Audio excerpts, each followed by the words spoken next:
65 લોકોના મૃત્યુ થયા છે અને હજુ પણ કેટલાય લોકો એવા છે કે જે ગાયબ છે, પરંતુ એટલી ખરાબ હાલતમાં મૃતદેહ મળી આવ્યા હતા કે જે જોઈને સુન્ન થઈ જવાય, વિચલિત થઈ જવાય એવા દ્રશ્યો સામે આવ્યા હતા। કોઈકના માથા ધડથી અલગ થઈ ગયા હતા તો કોઈકના શરીર આખા કોલસા બની ગયા હતા અને મોટા ભાગના યાત્રીઓની કંઈક એવી જ હાલત છે જે ખરેખર ખૂબ જ કરુણ છે।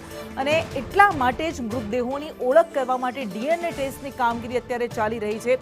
200 કરતાં વધારે ડીએનએ ટેસ્ટના સેમ્પલ્સ લઈ પણ લેવામાં આવ્યા છે અને હજુ પણ સેમ્પલ્સ લેવાની કામગીરી ચાલી રહી છે। પ્રતીક જાદવ મારી સાથે જોડાયેલા છે। પ્રતીક, ગઈકાલે અમિત શાહે કહ્યું હતું 1000 કરતાં વધારે સેમ્પલ્સ લેવા પડશે એવી હાલત છે અને 200 કરતાં વધારે સેમ્પલ્સ લેવાઈ પણ ચૂક્યા છે।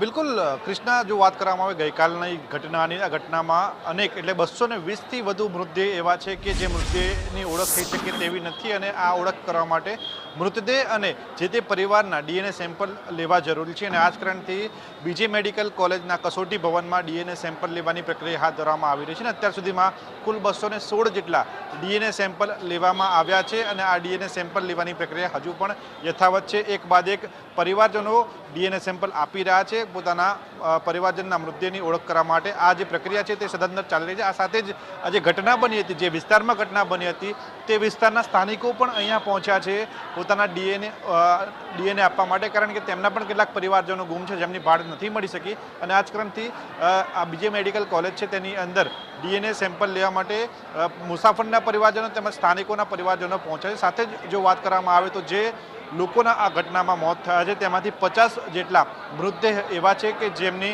સરળતાથી ઓળખ થઈ શકે તેવી છે, તેમના માટે ડીએનએ સેમ્પલની જરૂર નથી। આવા જે મૃતદેહ છે તેને 1200 બેડ સિવિલ હોસ્પિટલમાં કોલ્ડ રૂમમાં રાખવામાં આવ્યા છે, જેમના પરિવારજનોને આ મૃતદેહ છે તે સુપ્રત કરવામાં આવી રહ્યા છે। આ સાથે જ જે મૃતદેહ છે તેના પોસ્ટમોર્ટમ થઈ ચૂક્યા છે તેને પણ હાલ કોલ્ડ સ્ટોરેજમાં રાખવામાં આવ્યા છે અને તેમની ઓળખ એટલે કે ડીએનએ ટેસ્ટ જો મેચિંગ થશે તો ત્યારબાદ તેમને પરિવારજનોને સોંપવામાં આવશે। અત્યાર સુધીમાં કુલ 4 થી 5 જેટલા જે મૃતદેહ છે તે તેમના પરિવારજનોને સોંપવામાં આવે છે અને હજુ પણ અનેક પરિવારજનો કૃષ્ણા એવા છે કે જે પોતાના પરિવારજનના મૃતદેહ માટે રજડપાટ કરી રહ્યા છે। આસપાસની હોસ્પિટલોમાં તેઓ ફરી રહ્યા છે કારણ કે તેમને હજુ સુધી એ માહિતી નથી મળી કે તેમનો જે વાલ સોયા પરિવારજનો હતા, જે ફ્લાઇટની અંદર બેઠા હતા, તે તેમના મૃતદેહને ક્યાં રાખવામાં આવ્યો છે અને આ જ ક્રમથી અનેક પરિવારો એવા છે કે જે રજડપાટ કરી રહ્યા છે। જો તેમને કોઈ પણ માહિતી મળે તો તે અલગ અલગ હોસ્પિટલોમાં જઈને તપાસ કરતા હોય છે।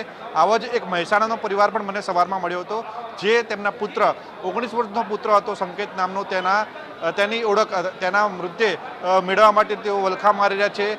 સિવિલ, સોલા સિવિલ તેમજ અમદાવાદ પશ્ચિમ અને પૂર્વમાં આવેલી અલગ અલગ ખાનગી હોસ્પિટલોમાં તેઓ ફરી આવ્યા છે। તાજેતરમાં જ તેમને એક મેસેજ મળ્યો હતો કે કેડી હોસ્પિટલમાં એક સંકેત નામના વ્યક્તિ છે આઈસીયુમાંથી બહાર લાવવામાં આવે છે।